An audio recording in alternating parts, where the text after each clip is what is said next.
جب prime minister صاحب political ریکانسلیشن کی بات آئی تھی، مسلم لیگ نواز نے بھی آپ کو 10 پوائنٹ ایک ایجنڈا دیا، ایم کیو ایم کی طرف سے بھی 9 پوائنٹ ایجنڈا آیا، ساتھ کرپشن کے میگا کیسز کی انویسٹیگیشن کی بات آئی، سپریم کورٹ میں بھی وہ چل رہے ہیں، مسلم لیگ نون کی طرف سے بھی آیا۔ اس میں ایک کیس تھا ایگوسٹا 90B سب مرینز کی پرچیزز کا، جس میں جو فرانس میں انویسٹیگیشنز ہوئی ہیں اس میں بات آئی ہے کہ $49 ملین صرف ملٹری آفیشلز کو دیے گئے۔ آپ کی حکومت اس کیس کو کھولنے کا کوئی ارادہ رکھتی ہے یا سوئس کیسز کی طرح اس کو بھی سرد خانے میں ہی رہنے دیا جائے گا؟ دیکھیں، آپ کے جو سوال ہیں اس کا وہ کلیئرٹی جو آپ بتانا چاہ رہے تھے وہ آپ نے کلیئر مجھے نہیں بتایا۔ آپ نے 10 پوائنٹ پروگرام ایجنڈا سے بات کی، we are committed. 10 points programme جو میاں نواز شریف صاحب نے ہمیں دیے ہیں، اور ہم چاہتے ہیں کہ it should be delink from the Punjab government and the federal government اس کو سنسیئرلی آنیسٹلی بیٹھ کے اس 10 پوائنٹ ایجنڈے پہ کام کرے۔ جہاں تک 9 پوائنٹس ایجنڈا کا تعلق ہے دوسری جماعتوں کا، ہم اس کو بھی حل کرنے کے لیے تیار ہیں۔ آج بھی میں نے on the floor of the house senate میں کہا تھا کہ ہم اس کو آگے چلنے کے لیے کنسلٹیشن کرنے کے لیے، even for the coming budget, اس پہ ہم کنسلٹیشن کرنے کے لیے تیار ہیں۔ جہاں تک آپ نے کہا کہ کئی میگا پروجیکٹس ہیں اور جن کے اسکیمز آپ نے بتائے، they are already in the sub judice matter, اور وہاں کورٹس میں چل رہے ہیں، اور وہ لیٹ دا کورٹ ڈیسائڈ۔ جہاں تک اگسٹا کا تعلق ہے، میرا خیال ہے یہ تو کوئی 97 کی بات، آپ نے 96 کی بات کر رہے ہیں۔ اس کے بعد کتنی گورنمنٹس تبدیل ہو گئیں، اور آج تک تو اس ایشو کے اوپر بات نہیں ہوئی۔ مسلم لیگ نواز نے اس کو ایجنڈا پوائنٹ میں نہیں، انکلوڈ کیا تھا۔ میں مانتا ہوں کہ ان کی کوئی پوائنٹ آپ نے جو ایجنڈا پوائنٹ آپ نے بتایا ہے، مگر دس از اے ویری اولڈ کیس۔ اچھا، میں اس کے لیے عدالتیں جو کرنا چاہیں۔ میں ذرا ایک کالر لے لوں۔ بہت جی، کون صاحب ہے؟ السلام علیکم جی، بولیے۔ السلام علیکم۔ ہیلو ہیلو، جی بولیے پلیز، کیا نام ہے آپ کا؟ ہیلو جی کیا نام ہے؟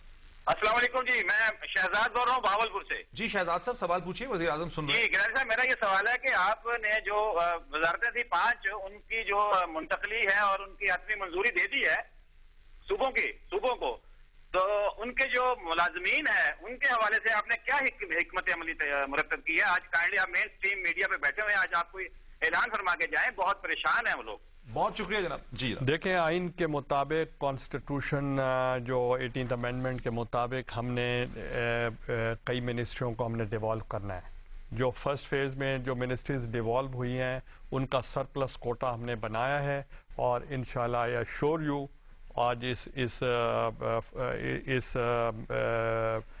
جو آج کی یہ آپ کا پروگرام ہے، اس کی وساطت سے میں آپ کو یقین دلانا چاہ رہا ہوں کہ جو بھی ہمارے لوگ ہیں جو ڈیوالو منسٹریز کے ہیں ان کو اکاموڈیٹ کیا جائے۔ اچھا پریم صاحب، ڈیوالو لوگوں کا جو منسٹریز کا ہے وہ تو ایک الگ ایشو ہے، لیکن ایک بہت بڑا ایشو گزشتہ ایک ہفتے میں ہمارے سامنے بار بار آ رہا ہے، وہ یہ ہے کہ رضا ربانی صاحب نے جو اسٹرکٹ انٹرپریٹیشن کی ہے 18th امینڈمنٹ کی، اور جو کچھ بھی 18th امینڈمنٹ میں ایگری ہوا ہے منسٹری آف ایجوکیشن کے حوالے سے، اس پہ بہت احتجاج بھی ہو رہا ہے، بڑی فکر بھی ہے، خود پیپلز پارٹی کے لوگوں میں فکر ہے، PMLL کے لوگوں میں فکر ہے کہ پاکستان غالباً دنیا میں اب ایک پہلا ملک ہوگا جس میں ایک فیڈرل منسٹری آف ایجوکیشن کا کوئی رول ہی نہیں ہوگا۔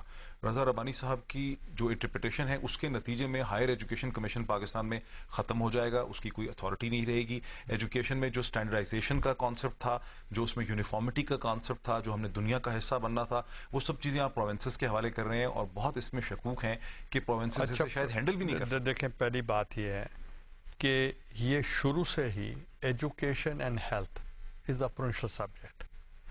جو فیڈرل گورنمنٹ کا لیول ہے وہ پالیسی میکنگ ہے، اور یہ آج کی بات نہیں ہے کہ آپ کے لیے کوئی نئی بات ہو۔ اب اسپیسیفکلی ہائر ایجوکیشن کمیشن کی آپ نے بات کی، HSC یہ بنائی گئی جب مشرف صاحب کا دور تھا، اس سے پہلے نہیں تھی، اور HSC کا جو رول ہے اب ان کا ڈٹرمن کر دیا گیا، it will be under the cabinet.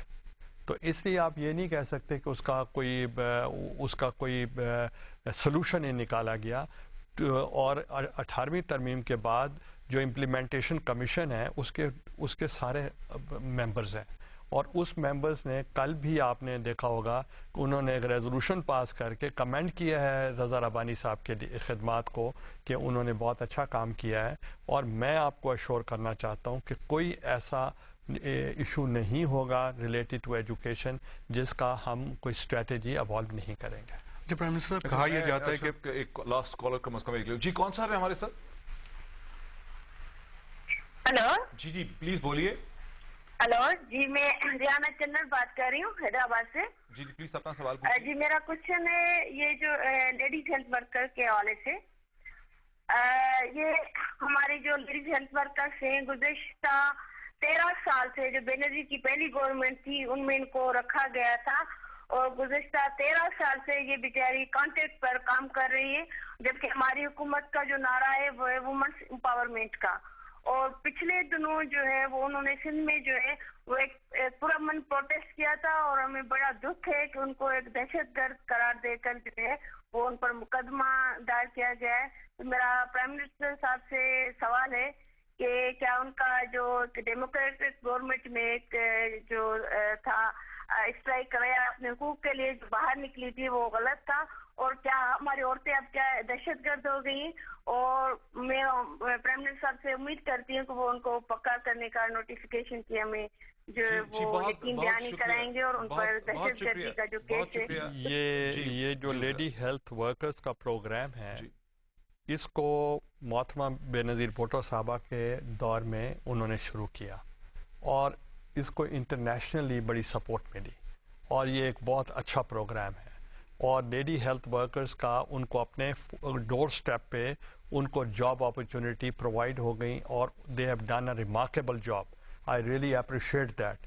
اور آپ نے دیکھا ہوگا کہ اس پالیسی کے تحت جو ہماری انفارمیشن منسٹر ہیں یہ پاپولیشن پلاننگ میں ان کے پاس بھی یہ کیس آیا تھا اور اس کے جتنے بھی پالیسی تھی وہ ہماری تھی اور اس کی اپوائنٹمنٹ پروونشل گورنمنٹس میں تھی اور پروونشل گورنمنٹس کے اب چونکہ یہ ڈیوالو ہو گئی ہے منسٹری ابھی ان کانٹیکٹس جو ملازمین ہیں ان کو انہوں نے اب اسیس کرنا ہے کہ ان کو کن لوگوں کو انہوں نے مستقل کرنا ہے کن لوگوں کو مستقل نہیں کرنا. مگر میں یہ سمجھتا ہوں کہ جہاں تک آپ نے پروٹیسٹ کی بات کی تو یہ تو پروٹیسٹ تو ہر ایک کا رائٹ ہے تو رائٹس کے لیے تو میرا خیال ہے ان کو دہشت گرد قرار دینا میں اسے اتفاق نہیں کرتا. ہماری پالیسی اور ہمارا منشور اور ہماری پارٹی کا جو تھا کہ جتنے بھی کانٹریکٹ ملازمین تھے ہم نے مستقل کیا ہے ان کو اور جن لوگوں کو ملازمت سے نکالا گیا تھا ہزاروں کی تعداد میں ہم نے ان کو بحال کیا ہے. اس لیے it's not against this is not our policy. Prime minister صاحب بہت اچھی بات آپ نے کی کہ پروٹیسٹ کرنا ایک ڈیموکریٹک رائٹ ہے اور شاید اسی وجہ سے ہمارے وہ ڈیموکریٹک کلچر نہیں بنا کہ ہم اس کو ایکسیپٹ کریں. ٹیررزم کیسز کی بھی بات آتی ہے سپریم کورٹ میں بھی حاضری لگ جاتی ہے.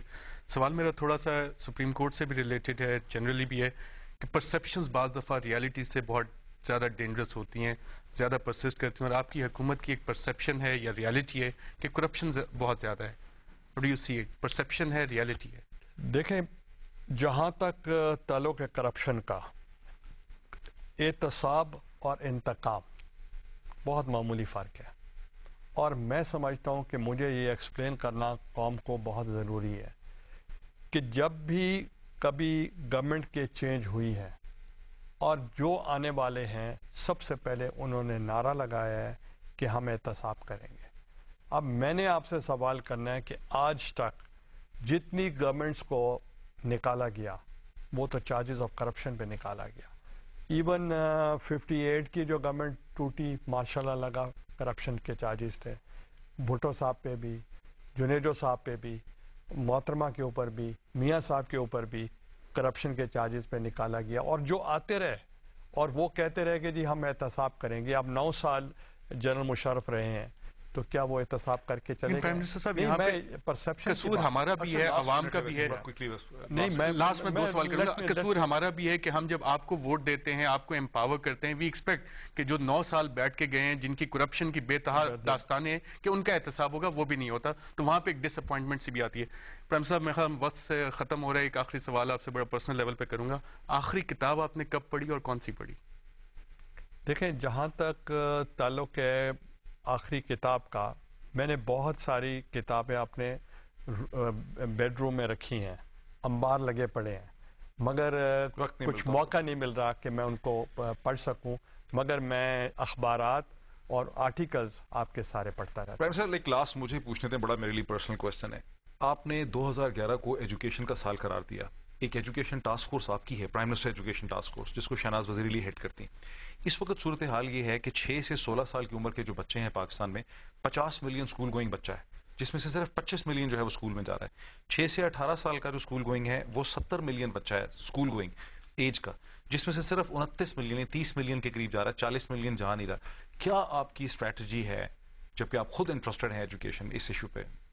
دیکھیں، جہاں تک ٹاسک فورس کا تعلق ہے، شہناز وزیر علی، بیگم شہناز وزیر علی صاحبہ جو ہیں وہ اس کی چیئرپرسن ہیں اور اس پہ انہوں نے بہت کام کیا ہے. اس لیے میں آپ کو یہ بھی میں اپریشیٹ کرنا چاہ رہا ہوں پارلیمنٹ کو کہ انہوں نے 18th امینڈمنٹ میں انشور کر دیا ہے کہ جو بچہ 5 سے 16 سال کی ایج کا ہوگا اس کو کمپلسری ایجوکیشن جو ہوگی ان کے لیے کی جائے گی. تو اس لیے میں آپ کو یہ یقین دلانا چاہ رہا ہوں کہ وہ جو بچے ہیں جو اس ایج کے ہیں اور ان کی ڈراپ آؤٹ سب سے زیادہ ہو رہی ہے. میں نے ابھی جو بریفنگ لی شہناز وزیر علی صاحبہ سے، تو انہوں نے بھی یہ کہا کہ جو پرائمری سے بچے جاتے ہیں اور وہ مڈل میں موسٹلی 60-70% ڈراپ آؤٹ ہو جاتے ہیں، اور یہ ایک بہت بڑا المیہ ہے. تو اس کے لیے ہم یہ کانسٹیٹیوشنل جو امینڈمنٹ لائے ہیں اس پہ لازم ہوگا، اور اس کے لیے ہم باقاعدہ لیجسلیشن جو ہے اس پہ ہم امپلیمنٹ لیجسلیشن بھی کریں گے. اس کے لیے پرائم منسٹر صاحب ریسورسز بھی چاہیے ہوتی ہیں. قائد اعظم کا سوشل ویلفیئر اسٹیٹ کا جو کانسیپٹ تھا وہ آپ کیسے بنائیں گے، بجائے اس کے کہ ایک سیکیورٹی اسٹیٹ ہماری بنی ہوئی ہے، وہ پالیسی شفٹ اور مائنڈ سیٹ شفٹ کیسے کرے گی آپ کی حکومت؟ اس کے لیے میں آپ کو بتانا چاہ رہا ہوں کہ جہاں تک ایجوکیشن اور ہیلتھ کا تعلق ہے، اور جو ہمارا NFC ایوارڈ کے مطابق ہیں ریسورسز، وہ ہم نے ٹرانسفر کیے ہیں ٹو دا پروونسز. اور پروونسز جو ہیں they are the real people جو افیکٹولی وہاں گراس روٹ لیول پہ کام کر سکتے ہیں.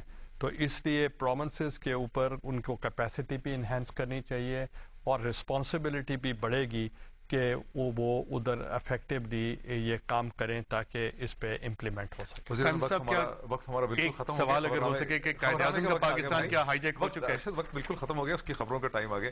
وزیر اعظم بہت شکریہ، آپ نے ہمیں جوائن کیا اور تمام قسم کے ایشوز کو آپ نے یہاں پہ ایڈریس کیا. بہت آپ کا شکریہ. ارشد، آپ کا بھی یہاں پہ ڈون کی طرف سے جوائن کرنے کا بہت شکریہ. ناظرین، انشاءاللہ اگلے مہینے پھر وزیر اعظم کے ساتھ اسی programme prime minister online میں ملاقات ہوگی. تب کے لیے بہت شکریہ.